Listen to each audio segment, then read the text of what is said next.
Welcome, seeker of stories. Tonight we journey back to the first dawn, before pharaohs, before pyramids, before the Nile had a name.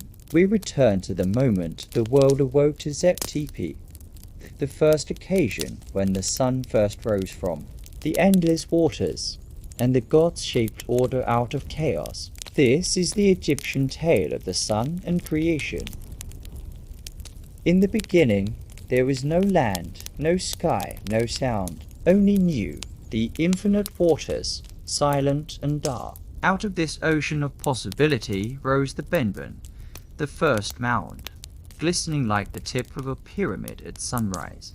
Upon it stood Atum, the self-created, whose breath gave birth to Shu, the air, and Tefnut, the dew. From their union came earth and sky, and from them all ills flowed. But Egypt's cities remembered creation in many voices. In Hermopolis, 8 ancient deities stirred the void frogs and serpents embodying mystery. In Memphis, PTH, the craftsman spoke creation into being, his heart and tongue shaping reality like chisel and hammer. In Thebes, it was Amun the hidden, vast and unknowable, whose cry shattered nothingness into form. Yet in all versions, one truth burned brighter than the rest, the sun. Whether Oi at midday, Khepri at dawn, or Atum at sunset, the sun was creation's eternal heartbeat death, renewal, and life reborn each morning. The Egyptian dawn of creation. Like many ancient peoples, the Egyptians began their story not with light, but with darkness and silence. Before temples, before kings, before even the Nile itself, there was only the endless, formless expanse known, as Nu sometimes called none, a cosmic ocean of potential, deep and unknowable. The Egyptians called the beginning of all things Zep-Tepi, the first occasion.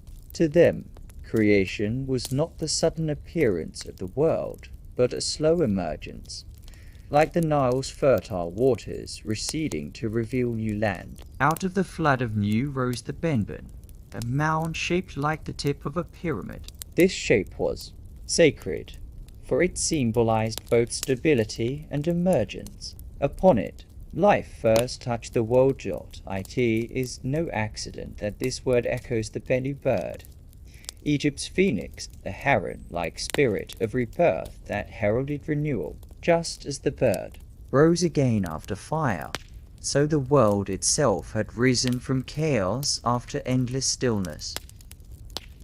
The Ogdoad of Hermopolis in the city of Kemenu, later called Hermopolis by the Greeks, priests preserved a version of creation centered on the Ogdoad 8 primordial deities, paired as male and female, each representing aspects of the boundless.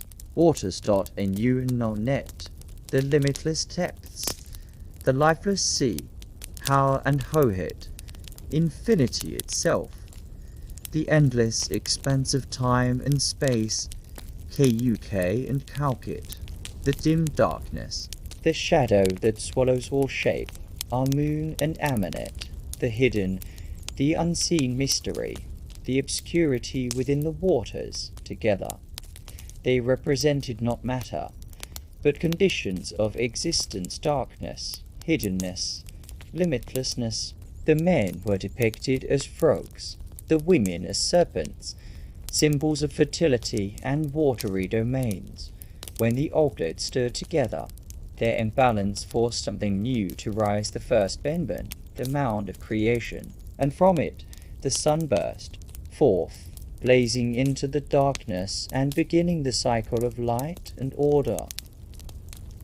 The Heliopolitan Vision Meanwhile, in IUNU later called Heliopolis, the story took another shape. Here, creation began with Atum, the self-created one. Out of the waters he arose, either seated upon the Benben or embodying the Benben itself. Atum was the sun at its setting, the completion of a cycle, a god of endings that gave rise to beginnings, alone in the void. Atum longed for companions, and so In typically Egyptian mythic fashion, he created through the body. Some versions say he sneezed, others that he brought forth his children by self-pleasure. However strange these images seem to us, they carried sacred meaning. Life comes from breath, from seed, from the essence of the body itself. From Atum came the twin deities. Shu, god of air, the space between earth and sky. Tefnut, goddess of moisture. The dew and the flood that softened the land together. They were the first balanced breath and water, invisible but vital, the conditions upon which all life depends. The first light, as the Egyptians explained how, out of shapeless darkness, the world took its first breath. Creation was not sudden perfection, but gradual unfolding water, mound, light, air, and moisture. From these would come get the earth, not the sky, and all the generations of gods that followed, and at the heart of it all burned the sun. I, who sailed the skies each day and descended into the underworld each night, ensuring that creation was not an event of the past, but a cycle, renewed with every dawn. This is why Egyptian myths of creation feel less like a single story and more like a ritual of memory. Every sunrise was a reenactment of Zep-Tepi, the first occasion. Every temple was built with the Benbin shape hidden within its stones, and every prayer to Ai was a reminder that the world survives only because the sun rises again. The first tragedy in creation, in those earliest days, was not yet firm. It trembled like a dream still half-formed. Atum, the self-created, labored endlessly, shaping the first land from the dark waters, breathing air into the void, drawing moisture and form from emptiness. But his children, Shu, the air and Tefnut, the moisture, were restless. Brother, asked Shu one day, his voice light as a breeze, what is this endless water that laps at the edge of creation? This substance that was here before even Father raised the first mound. Tefnut, glistening with dew, tilted her head. He told us little, only that it is older than he, and deeper than even his sight can reach. But does it not stir your curiosity? Shu whispered, confidence rising like the wind he carried. Perhaps we might explore it. Perhaps we will find treasures hidden. There's something to bring back to Father, something to add to the shaping of the world. Tefnut's smile gleamed like droplets in sunlight, and without another word, she leapt a flash of moisture, vanishing into the endless black sea. Shu hesitated, then followed, swept by both duty to his sister and the thrill of discovery. Together they swam into the primordial waters of New, vanishing into its endless, shadowed embrace. When Atum turned to rest from his labors, he called for his children. Silence answered him. He called again, louder, and the silence deepened into dread, for creation was still fragile, and he knew how easily order slipped back into chaos. If they had strayed too far, the infinite murk would swallow them whole. His light would never reach them in that boundless dark, frantic.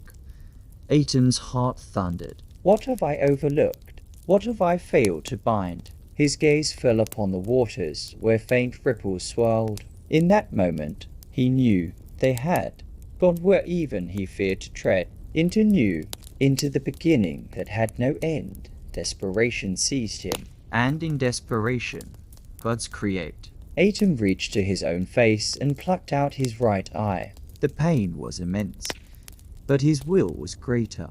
He cast it into the abyss with a single command. Find my children. The eye blazed through the waters, no longer mere flesh, but a goddess born of divine intent. The eye of Ai, brilliant and terrible. She burned a path into the void, scouring the darkness until at last she returned. Shu and Tefnut clutched, safely in her light. Atum wept with relief, and where his tear struck the earth, new life sprang forth, men and women. mortals of flesh and breath. From sorrow came creation, and from the first tragedy of the gods came humanity itself. And so the Egyptians remembered. The eye of I was not only flame and wrath, but also the light that searches, rescues, and brings the last back home. The supreme council of God's creation unfolded, and the first cycles of life began to move. Adam, who by now was often called Adamai, for he bore both the dusk and the dawn within him, saw that the universe could not be guided by his hand alone. The waters had given way to land, the sky had lifted from the earth, and the first generations of divine beings had taken form. To govern this newborn cosmos, Adam established a sacred order, the Ennead, the Great Nine, unlike the Octode of Hermopolis, who symbolized the hidden chaos and endless void from which creation first emerged. The Ennead was charged with something new, the stewardship of the living world. If the Octode represented potential, the Ennead represented manifestation, the divine structure through which existence could endure. The council was made of 9 gods, linked by lineage and balance. Atum I, the self-created one, source of light and order, his twin children, Shu, the air, the breath that separates, Tefnut, the moisture, the soft dew and flood that sustains, their children, Geb, the earth, solid and fertile, father of fields, Nut, the sky, arching and glittering embrace above the world, and from earth and sky came the 4 younger deities, Euso Osiris, green god of life and renewal, Set Isis, mistress of magic, devotion, and healing, Set Seth, storm and desert, necessary chaos, Thefthis, shadow and protection, guardian of boundaries. Together they formed a pantheon that was not abstract chaos, but the architecture of reality itself.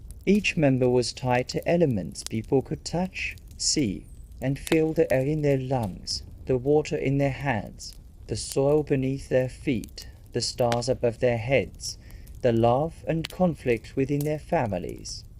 The Egyptians saw in this divine council not a distant assembly, but a mirror of their own lives. For just as the gods debated, quarrelled, and reconciled, so too did humans within their households, their villages, their kingdoms. And in that resemblance lay the greatest truth of Egyptian belief, that the world of men was a reflection of the world of gods, and both were bound in a single cosmic order. Egypt was never a land of one single myth. Along the Nile, each great city carried its own memory of how the world began. These stories were not rivals, but reflections, many voices describing the same great mystery, the craftsman's vision. Memphis in the city of Inbehej, later called Memphis by the Greeks, creation belonged not to accident or passion, but to Ptah, the patron of craftsmen and builders, to the Memphite priests. The cosmos was no careless outpouring, but a masterpiece shaped with precision. Ptah did not create by struggle, nor by the chaotic mingling of watery gods, nor by the sneeze of Atum. He created as an artisan with vision, design, and skill. Egyptians believed the seat of intelligence was not in the brain, but in the heart. Thus, Ptah shaped the universe first in thought, holding every detail within himself, and when he spoke those visions aloud, creation sprang forth fully formed. The act of naming was the act of manifesting. To utter a word was to summon its reality. Mountains, rivers, stars, even the other gods, all were spoken into being by Teh's heart and tongue. He was the divine craftsman whose voice became the hammer and chisel of existence itself. In this sense, the Memphite theology echoed beliefs far beyond Egypt, a creation not of accident, but of deliberate intention. The Word became the world. To the priests, this made prayer itself a creative act. When uttered from the true heart, words reshape reality. The hidden one dates far to the south.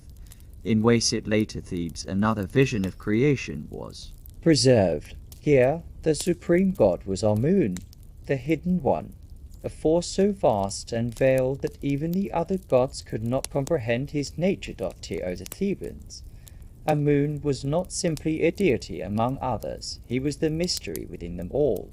Every attribute of every god, every skill, every form of power, was but a fragment of his infinite essence. He stretched from the darkest depths of the underworld to the highest arc of the heavens, unseen yet all-encompassing. When our moon stirred, he broke the stillness of eternity with a single cry. That cry shattered the sameness of nothingness, and gave birth not only to the Ogdoad, the 8 primeval deities of chaos, but also to the Ennead, the 9 gods of ordered creation.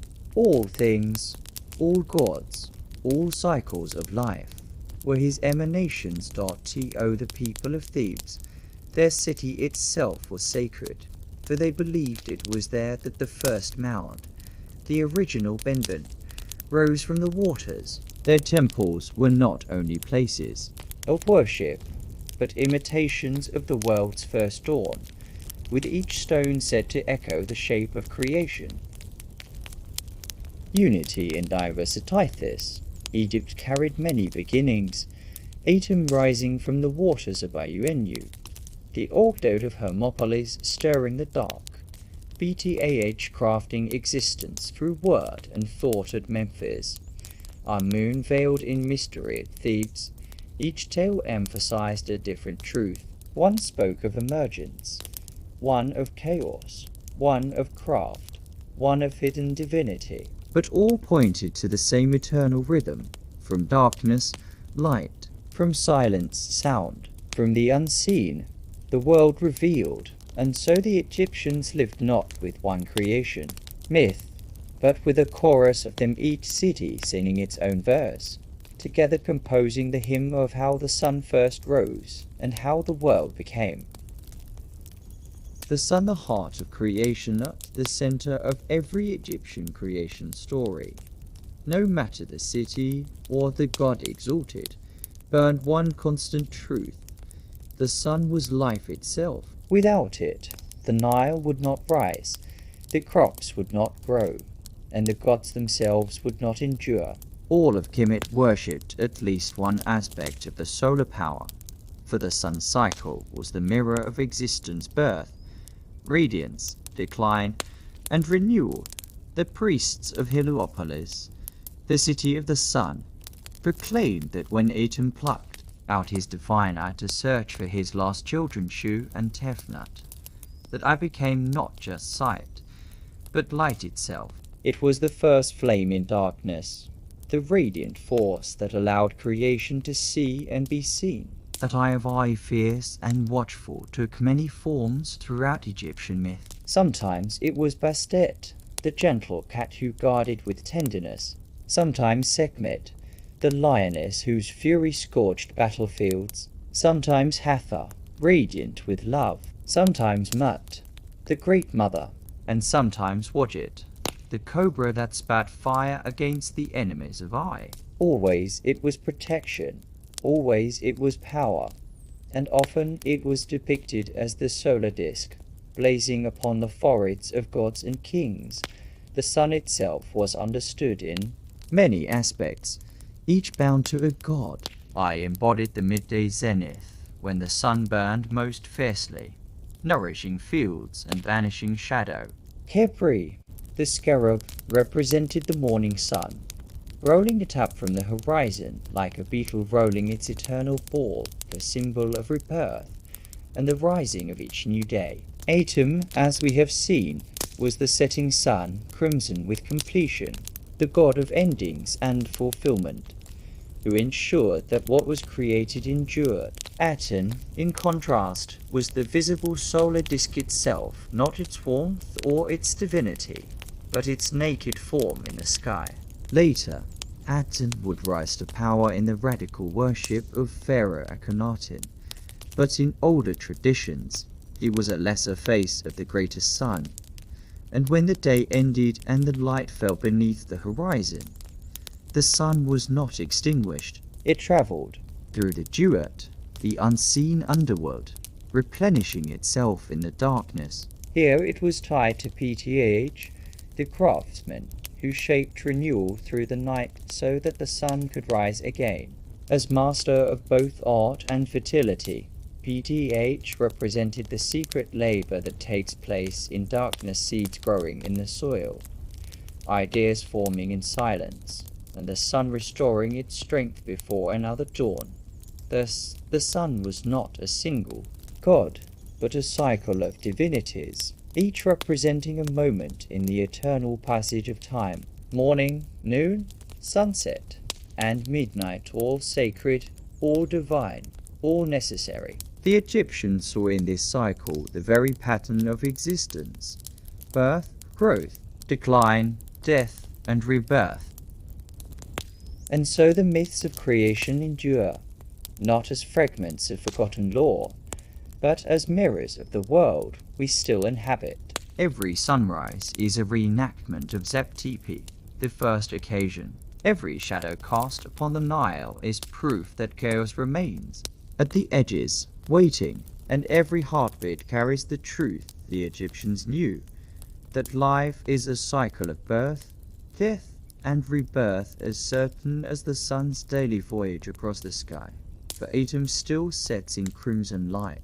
Khepri still pushes the sun from the horizon. Ice still sails his bark across the heavens, and when darkness falls, Pth still labors in the unseen, reshaping light for another dawn. So the next time you watch the sunrise, remember you are not only witnessing the beginning of a new day, you are watching the world itself being born again, just as it was in the time of the first gods, when light first broke the waters of eternity.